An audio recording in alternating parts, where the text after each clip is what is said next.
Ilagay lamang ito sa inyong altar upang lagi kayong swertihin sa inyong panghanap buhay sa araw-araw at talaga namang hindi kayo mauubusan. Hello mga guys, kumusta kayo? Panibagong araw, panibagong video na naman tayo. And sa araw na ito ay isa na namang video ang aking tuturo sa inyo na simpleng gabay o simpleng pamamaraan na makakatulong sa atin.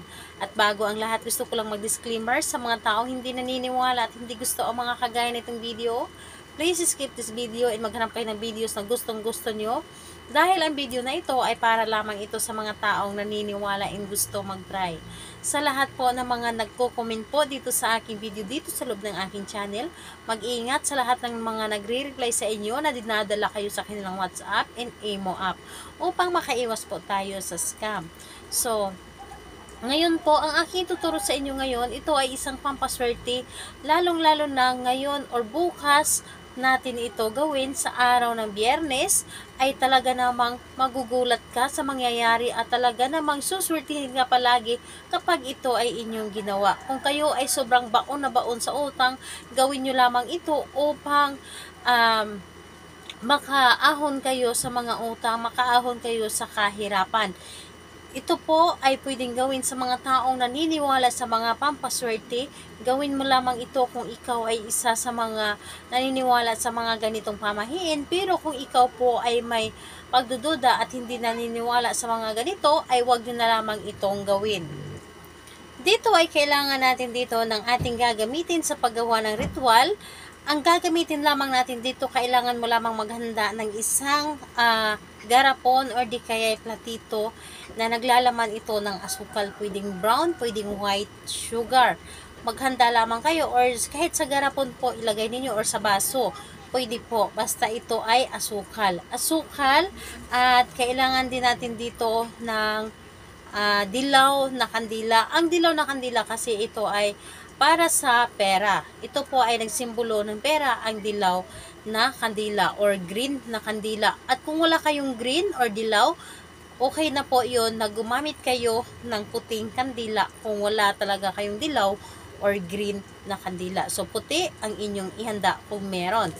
And kailangan natin dito ng isang pirasong papel at syempre kailangan din natin dito ng panulat at kailangan natin dito syempre ng panindi.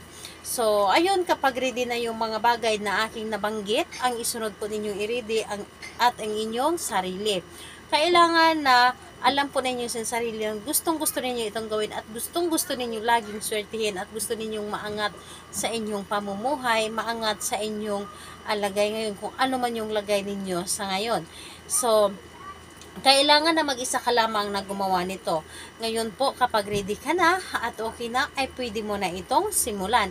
Ang gagawin mo lamang dito una, syempre, sindihan mo muna ang inyong kandila bago kayo gumawa ng isang ritual. Sindihan nyo muna, pero bago ninyo sindihan, mag-wish muna kayo, humingi kayo ng dagdag energy, dagdag lakas energy sa inyong ginawang ritual at hilingin po ninyo dito na lagi kayong swertihin sa inyong paggawa ng ritual. Ngayon, kapag nakasindi na ang inyong kandila, ilagay nyo lamang sa inyong harapan at kunin ninyo ang inyong pirasong papel. Isulat po ninyo dito ng 5 beses ang inyong pangalan at apelyido.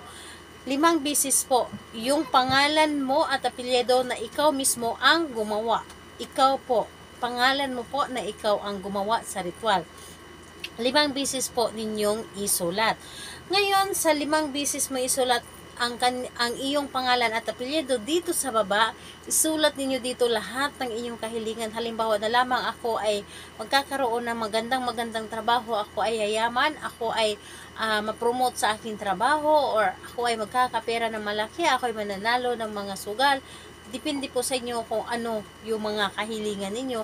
Yung kahilingan na gustong-gusto ninyo, yung kahilingan na nanggagaling mismo sa inyong puso, dapat yun po ang inyong isulat. And ayun po, kapag naisulat nyo na ito, ang gagawin ninyo, kunin ninyo ang inyong kandila at sunugin po ninyo ang papel gamit ang apoy ng kandila at yung abo ng papel na ito, ilagay po ninyo doon sa ibabaw ng asukal na nakalagay sa garapon or sa platito.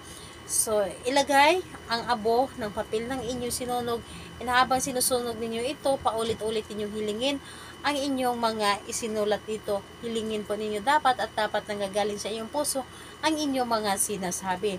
At pagkatapos mo itong sunugin, hawakan mo ang garapon or di kay platito na naglalaman ng asukal na kung saan nandoon sa ibabaw ang abo ng papel ng inyong sinunog na inyong kahilingan. Humiling kayong muli at ilagay lamang ito sa altar. At kung maaari, magdasal muna kayo or magdasal muna kayo ng taimtim. Hilingin ninyo sa Panginoon ang inyong mga gustong maabot sa buhay. Hilingin ninyo at saka ninyo ilagay doon sa altar ang inyong asukal na naglalaman ng sinunog na papel ng inyong mga kahilingan. So, hilingin nyo lamang po na nagmula sa inyong puso at pagkatapos dun, ilagay nyo lamang sa altar ang asukal at isama na rin ang kandila. Ubusin ninyo ang kandila. Kailangan na magkatabi yung asukal at kandila. Ilagay doon sa altar at hayaan po ninyo na maubos yung kandila. And ayun po, think positive lamang po.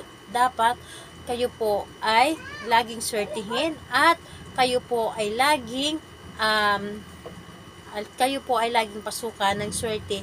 Kaya naman, gawin ito na nagmula sa inyong puso at positive dapat at huwag na huwag kayong mag-isip ng mga negative kapag kayo ay gumawa ng isang ritual. Ayun po, gawin ito bukas, araw ng Biyernes, or di kaya ay araw ng Martes, pili lamang kayo ng umaga. So, ayun po, mananatili kayong positive sa inyong mga isip kapag kayo ay gumawa ng isang ritual pampaswerte. Sa lahat po ng mga gustong magpa-shoutout, mag-comment lamang sa baba para ma-shoutout ko kayo sa next video.